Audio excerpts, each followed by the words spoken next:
হাজত বিশিষ্ট লেখক হৰিচন্দ্ৰ ভৰালীৰ ৰচিত মোৰ জীৱন মোৰ প্ৰেম গ্ৰন্থ উন্মোচনী সভা হাজোৰ পটনীস্থিত মুক্তিযুঁজাৰু শম্ভুৰাম মেধি কমপ্লেক্সৰ চন্দ্ৰমা সভাকক্ষত বিশিষ্ট লেখক হৰিচন্দ্ৰ ভৰালীৰ ৰচিত মোৰ জীৱন মোৰ প্ৰেম এখনি কাব্যিক গ্ৰন্থ উন্মোচন কৰা হয়।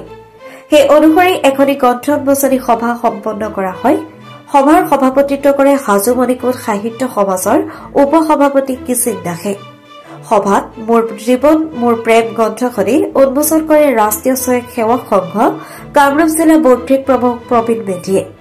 সভাৰ আন্তৰে ৰামদিয়া উচ্চতৰ মাধ্যমিক বিদ্যালয়ৰ বিষয় শিক্ষক ৰঞ্জিত তালুকদাৰে। এইটো অনুভৱ মানে এটা কাম কৰি যেতিয়া সফল হোৱা যায় তেতিয়া নিজৰ এটা আনন্দ আহে আৰু এটা সন্তুষ্টি আহে, সেয়ে মই ক'বলগীয়া। আপুনি গ্ৰন্থ কিন্তু লিখিছে, নিশ্চয় আপুনি বহু সময় অধ্যয়ন কৰিবলগীয়া হয়, পঢ়িবলগীয়া হয়। কেনেকৈ আপুনি এনেকৈ মানে সময় উলিয়াই মানে সক্ষম হৈছে এইখিনি কৰিবলৈ? এইটো তাৰমানে মানুহৰ যিটো লক্ষ্য আৰু উদ্দেশ্য থাকিলে তেওঁৰ যিমান যি বাধা বিঘিনি নাহিলেও তেওঁ সেই লক্ষ্য উদ্দেশ্যত আগবাঢ়ি যাবই। এইটো মানে এটা কি বুলি কয়, এইটো মানে এটা মানুহৰ এইটো এটা মানে কেৰেক্টাৰিষ্টিক।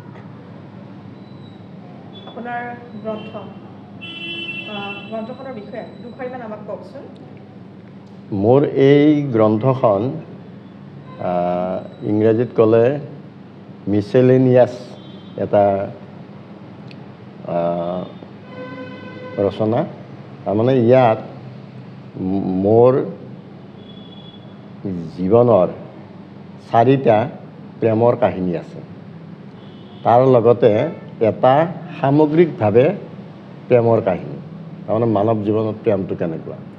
তাৰে পিছত এইটো হ'ল প্ৰথম ভাগ। মই এইটো ভাগৰ নাম দিছোঁ মোৰ জীৱন মোৰ প্ৰেম। তাৰপিছত নেক্সট যিটো তাৰে পিছৰ ভাগটো হ'ল জীৱনৰ অনুভৱ। তাত মানুহৰ জীৱনটোনো কেনেকুৱা তাকে লৈ 40টামান মানে কবিতা আছে। মানুহৰ বিভিন্ন সময়ত কেনেকুৱা অনুভৱ কৰে সেই অনুভৱবিলাকক লৈ। তাৰে পিছৰ ভাগটোত আমাৰ সংস্কৃতিমূলক কেইটামান কবিতা আছে, যেনে 7 বিহু। আমাৰ 7 বিহুৰ নামখিনি মনত নাথাকিব পাৰে, গতিকে মই তাকে লৈ এটা কবিতাৰ আকাৰত বনাই থৈ দিছোঁ। ঠিক তেনেকৈ আমাৰ অসমীয়া ভাষাটো কেতিয়া জন্ম হ'ল, কেনেকৈ আহি প্ৰতিষ্ঠা লাভ কৰিলে, সেইখিনি মই চমুকৈ ল'ৰা ছোৱালীৰ কাৰণে মানে সেইখিনি বনাইছোঁ। ঠিক তেনেকুৱাকৈ আমাৰ সপ্তাহটোৰ বিষয়ে এতিয়ালৈকে কোনো কবিতা লেখা আমাৰ চকুত পৰা নাই, গতিকে মই সপ্তাহটোক লৈও এটা দীঘলীয়া কবিতা মই লিখিছোঁ। উল্লেখ্য যে বিশিষ্ট লেখক সাহিত্যিক শিক্ষক হৰিচন্দ্ৰ ভৰালীয়ে দীৰ্ঘদিনৰ পৰা 20খনতকৈ অধিক গ্ৰন্থ লিখি সাহিত্যৰ ভঁৰাল চহকী কৰিবলৈ সক্ষম হৈছে।